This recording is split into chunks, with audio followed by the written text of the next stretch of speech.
Because more and more people are starting to understand how low stomach acid can lead to significant digestive symptoms, real nutrient deficiencies, and a wide variety of other health issues, more and more people are starting to supplement with Betaine HCL capsules to help this stomach acidify correctly when they're eating food. So this Betaine HCL is basically a supplemental form of the hydrochloric acid that your stomach is supposed to make to help us acidify and break down our food correctly so that we can get the nutrients out of that food. But it's really on a day-to-day basis that I hear from people that seem to be making mistakes when they're supplementing with HCL, or they tell me why they can't use HCL because of some problem that came about when they tried to use it. So in this video, I want to give you the 9 most common mistakes that people make when supplementing with HCL so you can avoid this trouble and really break your food down the way that you're supposed to. So the most common mistake really comes from the most common piece of bad information that a lot of practitioners are giving people out there, and that's to watch for a warming sensation in your stomach. We're going to look at this study here on mealtime supplementation with Betaine HCL for functional hypochlorhydria, and I've talked about this study in other videos, but they basically took a group of healthy people and they turned off their stomach acid by using some type of PPI or proton pump inhibitor acid reflux medication that turns off the body's ability to produce stomach acid. And then they watched all the symptoms that these people came up with, like, bloating and cramping and dyspepsia and indigestion. And then they used this supplemental form of Betaine HCL capsules to see, does this really help the problem if somebody has this hypochlorhydria or low stomach acid?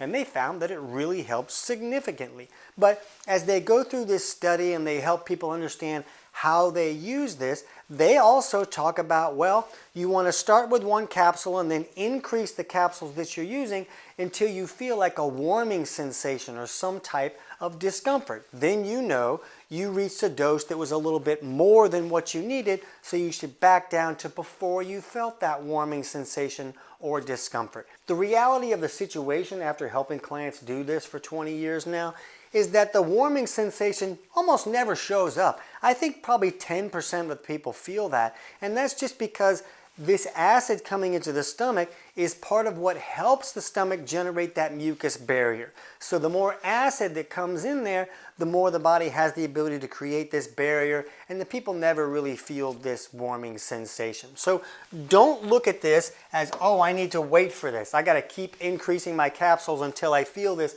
That's really not the right way to do that. And this study also said if you have any kind of discomfort, like maybe acid reflux gets worse or some type of bloating situation gets worse, then you know that your dose was too much. Well, the reality in the real world is that a lot of people will feel discomfort on the first dose of 1 capsule. The people who need to supplement with HCL the most are usually the people that have the most discomforts when they first start. Because remember, this study took healthy people and turned off their stomach acid and then took steps to reacidify that stomach. But most people in the world have had their stomach acid turned off for a long time for a wide variety of reasons. There's a lot of things that can restrict the body's ability to make this HCL. And when it's not making this HCL, the front door is open. So when all these bacteria and other varmints come in on the food that we're eating, they're supposed to die in that acid bath when the stomach makes that HCL.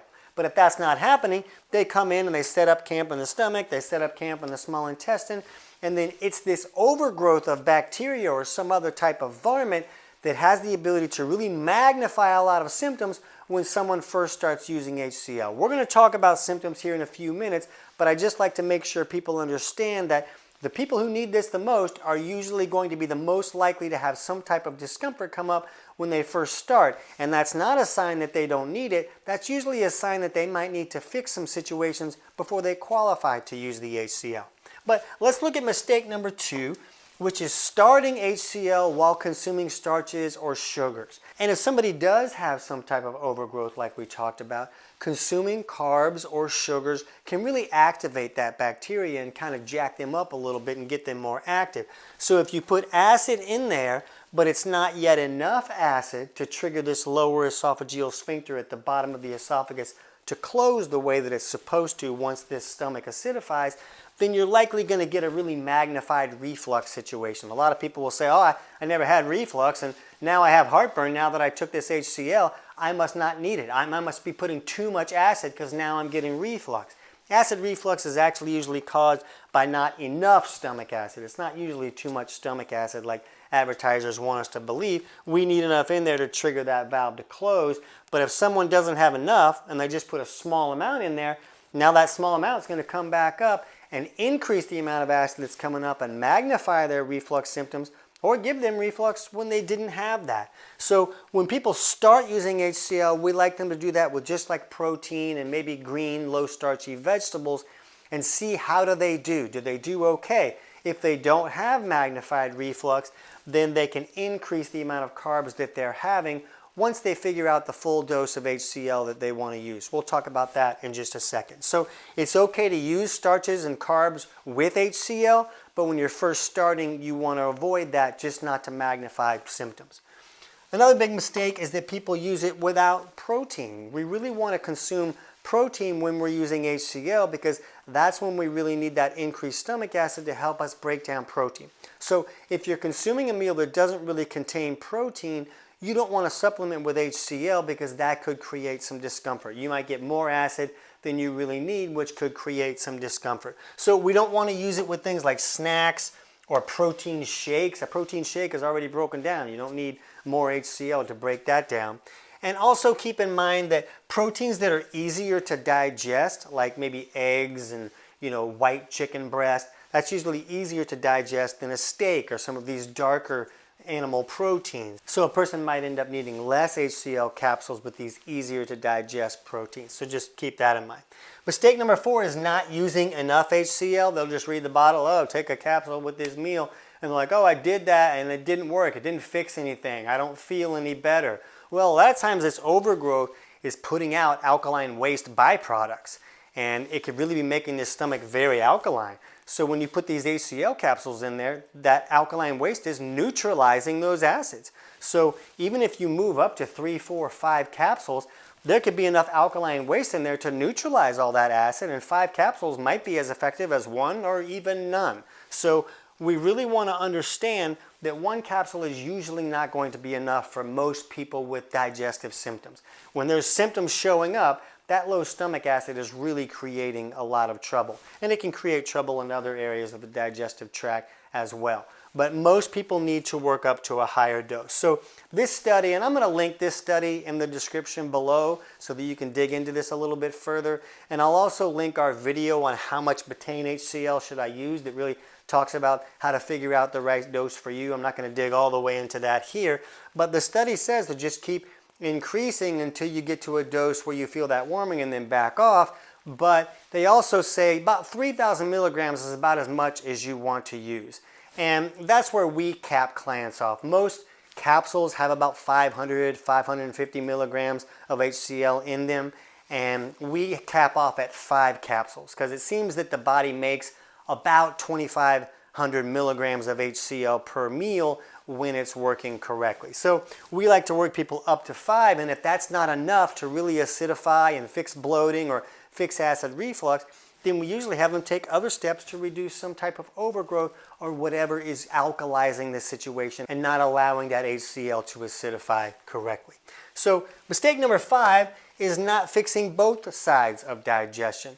We need this stomach acid function, but we also need the gallbladder dropping bile down so when this acid leaves the stomach, the bile helps neutralize the acids. It triggers all these things in the pancreas to squirt bicarb out that helps us neutralize. We need this bile to emulsify our dietary fats. So if we have the stomach acid coming into the duodenum, but the bile's not being dropped down because it's become too thick and sticky to flow correctly, which is very common today. It can happen for a wide variety of reasons. And one of those causes can be a lack of stomach acid, because this stomach acid leaving the stomach coming down here is what triggers the gallbladder to drop the bile down. So if it's not being dropped, it kind of continues to concentrate and it gets a little bit too thick and then it doesn't flow the way that it's supposed to. So when people are working on this side, we want them to make sure they're thinning out their bile too, so this bile can flow down. Otherwise, these acids are going to come into the duodenum, not get neutralized, and come down here and create a lot of inflammation or irritations or diarrhea issues and stuff like that. So I'm not going to get into how to do that in this video, but I'll have a link in the description below for our video on 5 ways to improve bile flow that talk about steps you can take to thin that out to make sure that that's working.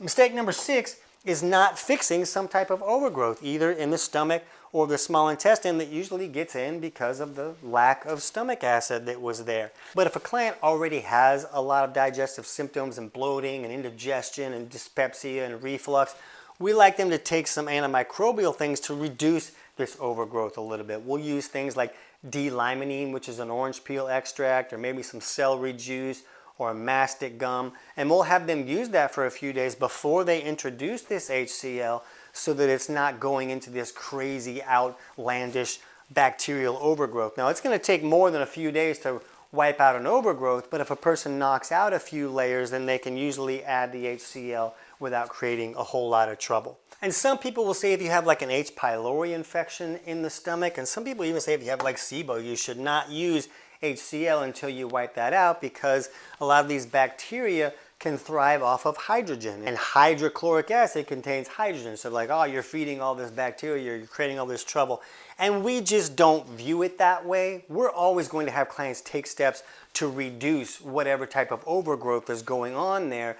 And as they start using this HCl, now you're acidifying things, so now the front door is not left open. A lot of people are wiping out all this bacteria, but then the infection's back in a few weeks because they left the front door open. They didn't fix the low stomach acid issue. And a lot of these issues with especially SIBO is they'll tell you, hey man, this migrating motor complex isn't working. That's why you have the SIBO. This slow motility isn't going through and clearing out all this stuff. Well, this MMC function needs stomach acid working correctly for it to work. There's all these hormones, you know, like cholecystokinin and secretin and gastrin that get triggered into action that allow this MMC to work correctly.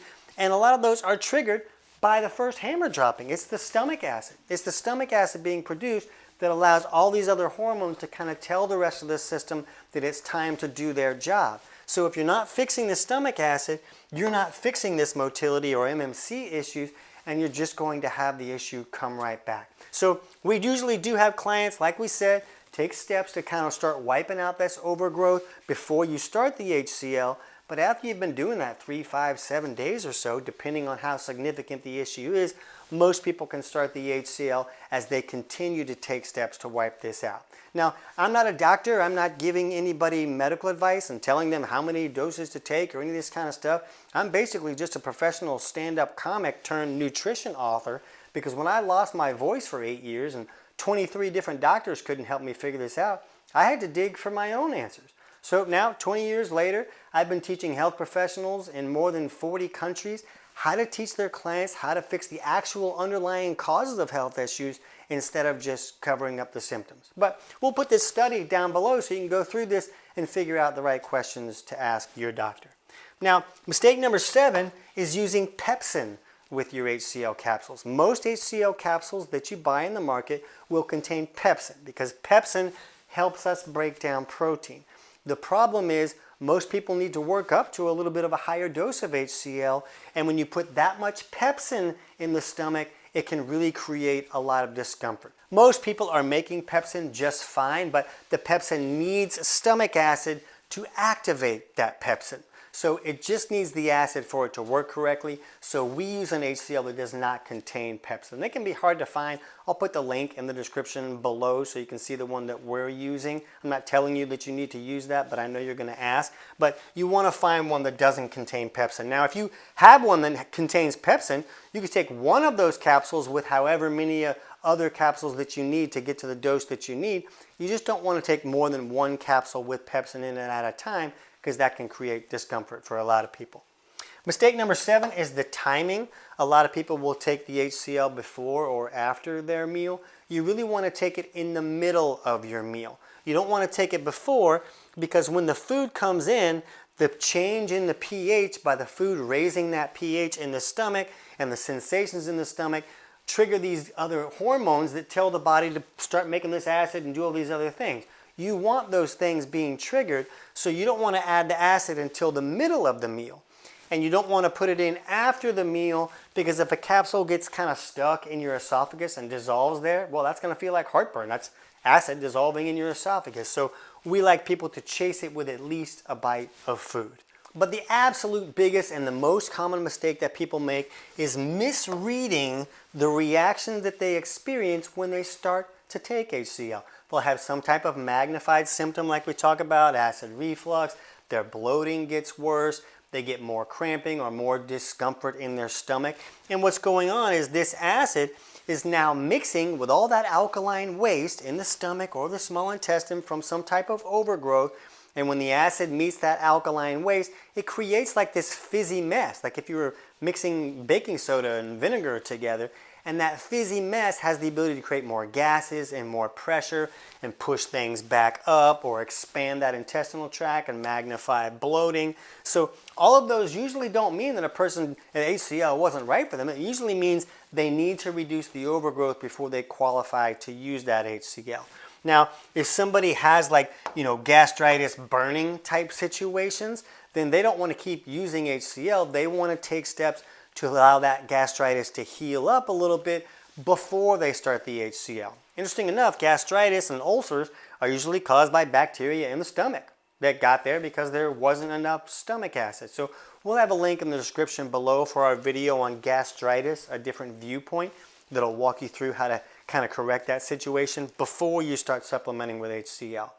Now, if you use this and your stool gets really loose, then that could be a situation where you might need to do more work to get bile flowing correctly so that you can neutralize acids that are leaving the stomach. You don't want to create a diarrhea issue. So again, that just means more work needs to be done before you qualify to use that HCl. And just keep in mind that the way to really magnify almost any digestive symptoms is to add just a small amount more of acid. That's usually going to magnify some symptoms because it's going to mix all this alkaline waste and magnify any kind of reflux. Now there's more acid to come up if it's not acidic enough to trigger this valve to close. So a lot of people will create some discomfort at first, but as they get to a higher dose, a lot of those things can be corrected as long as they reduce this overgrowth enough.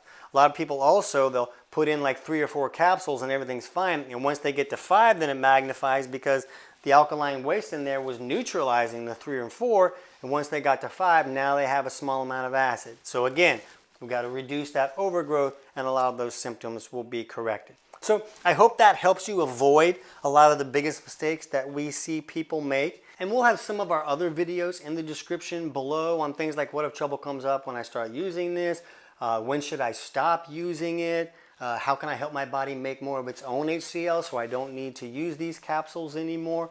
You can cover all those topics in the description below. But right now, if you haven't started working on any bile flow issues and you want to supplement with HCl, you can jump over right now and check out our video on 5 ways to improve bile flow. I can't wait to hear about your results.